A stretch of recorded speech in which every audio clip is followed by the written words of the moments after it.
If you love apples, this is gonna become your new favorite breakfast for fall. Check this out.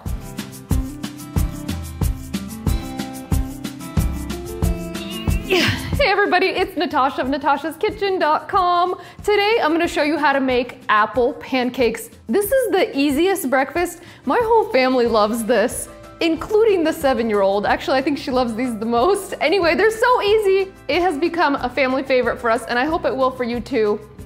And I'm hungry, so let's get started.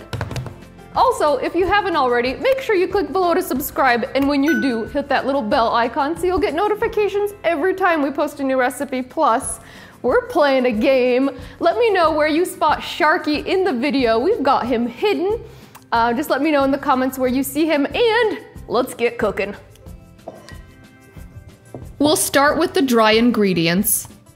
In a large mixing bowl, combine all-purpose flour, sugar, baking powder, baking soda, salt, and some ground cinnamon. Now just whisk that together until it's well combined and set it aside.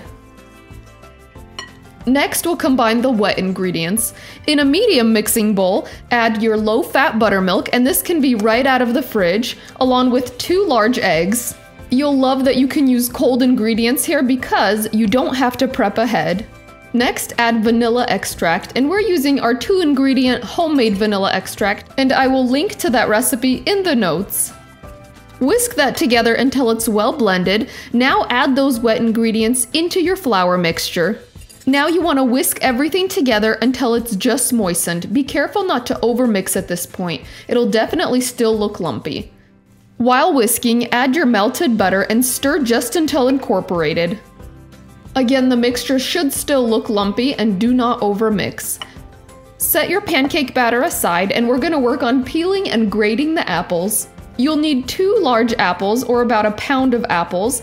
I'm using Granny Smith apples because I love the combination of sweet and tangy in the pancakes, but just about any kind of apple will work in this apple pancake recipe. Use a paring knife to peel the apples, then grate them on the large holes of a box grater. You should end up with about 2 cups of grated apple. Now we're going to use that handy bench scraper. This is literally one of my favorite kitchen tools, and I will link to it in the recipe notes. Transfer the grated apples into your batter. Now use a spatula to gently fold the grated apple into your pancake batter. Again, make sure you don't overmix and stop mixing just as soon as the apples are incorporated. Now here's my secret to getting pancakes perfectly portioned. I'm going to use a 2-ounce trigger release ice cream scoop. You'll also need a large non-stick skillet. Use a heavy-bottomed non-stick pan, or a seasoned cast iron pan will work, and if you have a griddle, you can use that to cook a lot of pancakes at once. Set your pan over medium-low heat. On a griddle, it's between 325 and 350 degrees Fahrenheit. Then add 2 tablespoons of oil. Once the oil is hot, add the pancake batter. Scoop the batter into the pan, leaving a little space between each pancake to give the batter room to expand. Sauté those for about 2 to 3 minutes per side. You'll know it's time to flip the pancakes when you see bubbles form on top and start to pop. They'll also be golden brown at the edges. Flip the pancakes and let them continue to sauté for about another 2 minutes. Once the pancakes are cooked through, transfer them to a serving platter. You do want to keep a well-oiled skillet, so add more oil to the pan as needed. The oil definitely helps to form those irresistibly crisp edges on the pancakes. Cook the remaining pancakes in batches. And again, you want to flip those pancakes once you see the bubbles on the top form and start to pop. Also, for these to form and cook through properly, make sure to keep them over medium-low heat. If you see they're browning too quickly, reduce the heat. Ooh, pancake! Dun dun dun! Who's excited for apple pancakes? These were so easy, and I love to serve them while they're fresh and fluffy and warm, but if you want to keep them warm while you're finishing off your batches, because it makes a lot of pancakes, you can put them on a baking sheet in a 200-degree oven and just keep them warm in there up to like 30-45 minutes. That way they're hot and fresh when you're ready to serve all of them. All right, Let's do this because I am totally craving these pancakes and it smells like apple pie in my kitchen. It's so good. All right, let's load up our plate. And of course, we're gonna make a nice tall stack. And the little ones are so cute and fun.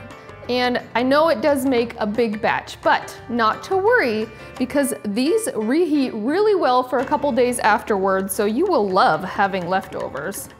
One more. Oh my, that's a big stack. And the apple topping is amazing and just a perfect match with apple pancakes. Takes about 12-15 minutes to make this. It's so quick, so easy, and literally your kitchen will be smelling like apple pie.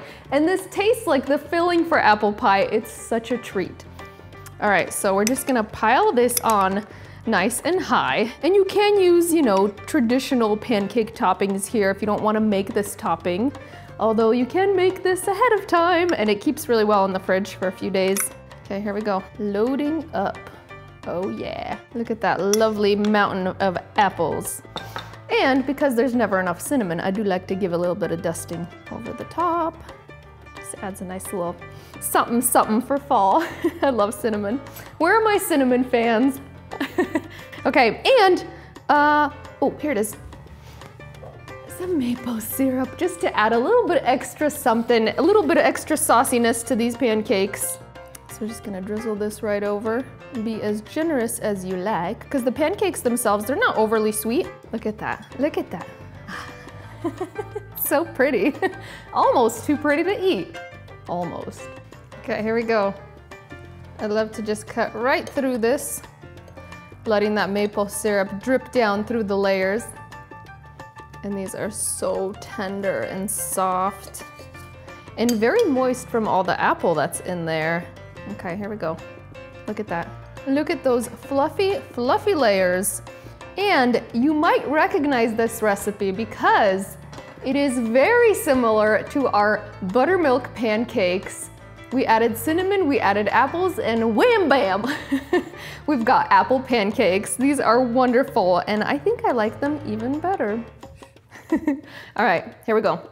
Diving into this, because oh, I love that this is looking back at me. Okay, here we go. Oh, that's big. Oh. Whoa. This is so satisfying. And if you keep a well-oiled skillet, I love how it forms those crispy edges so that it just gives it such great texture, because otherwise pancakes are just soft. So it's nice when there's a little bit of crispness in every bite. This is just such a delight. I cannot wait to enjoy the rest of this.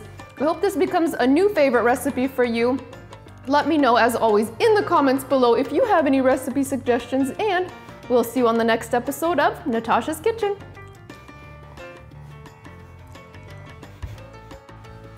Oh, also, did you guys spot Sharky? Let me know where you saw him, and bye.